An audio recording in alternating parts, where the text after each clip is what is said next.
Pemirsa, di tengah pandemi, air bersih merupakan kebutuhan krusial bagi masyarakat.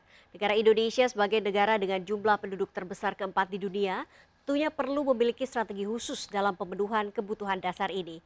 Lantas bagaimana pola konsumsi air bersih di Indonesia selama masa pandemi? Berikut liputannya untuk Anda.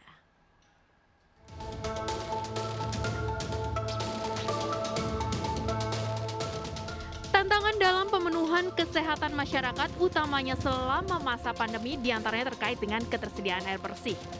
Padahal peningkatan akses air bersih dan sanitasi merupakan salah satu di antara SDGs atau Sustainable Development Goals yang dicanangkan PBB untuk peningkatan kualitas hidup miliaran orang di seluruh dunia. Namun sayangnya, kebutuhan air bersih di masa pandemi di Indonesia masih minim. Sini susah air ya. Terus kalau mandi itu ngambil air dari sebelah. Apalagi kalau mau lebaran gitu susah banget tuh air ya. Nggak ada air di sini tuh. Kalau masak ngambil juga dari sebelah. Kalau buat nyuci piring tuh ada sumur air asin. Beli aja, Bu? Beli, Bu. Ya sehari 6.000. Ya susah sih. Air kalau menyuci baju itu harus beli dari PAM, dari Bapak. Harus air asin dulu. Lantaran air yang PAM itu harus hemat-hemat kita makainya. Gitu. Kenapa harus dihemat-hemat, Bu, kalau boleh tahu? Susah. Airnya susah di sini.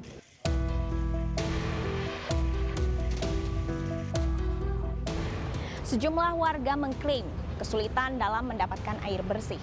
Bahkan, Indonesia Water Institute pun mengklaim adanya perubahan pola penggunaan air bersih. Sehingga kebutuhan air bersih pun meningkat hingga 3 kali lipat.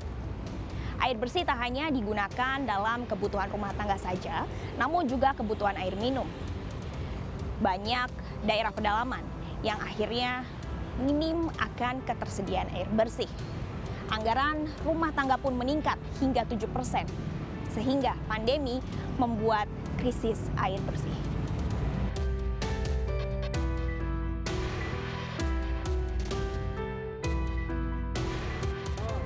Sementara itu, Kementerian PUPR mengklaim telah melakukan sejumlah upaya dalam peningkatan ketahanan air.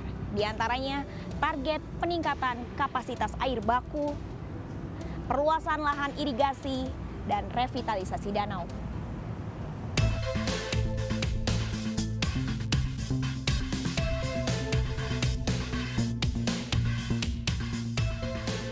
Dalam menghadapi krisis air, Indonesia Water Institute mengklaim setidaknya Indonesia sebagai negara bercurah hujan tinggi harus meningkatkan infrastruktur sumber daya air. Tidak balance kan antara demand-nya tinggi, infrastrukturnya ya di sini. Ketika musim hujan, ini malah menjadi bencana, terutama di daerah yang padat populasi atau di daerah yang kemudian terjadi perubahan tata guna lahan. Ya, karena dulu hutan jadi perkebunan, dulu adalah hutan jadi tambang. Ya, ini yang mendrive terjadinya bencana ya hidrometeorologi, yaitu banjir, kekeringan, dan dua-duanya disebut krisis air. Dalam menghadapi krisis air dan demi meningkatkan ketahanan air, pemerintah perlu meningkatkan pembuatan bendungan dan irigasi. Sementara masyarakat diharapkan untuk terus mulai melakukan gerakan hemat air untuk ketahanan air Indonesia. Dari Jakarta, Nila Matsuna Eko Miyadi, iNews melaporkan.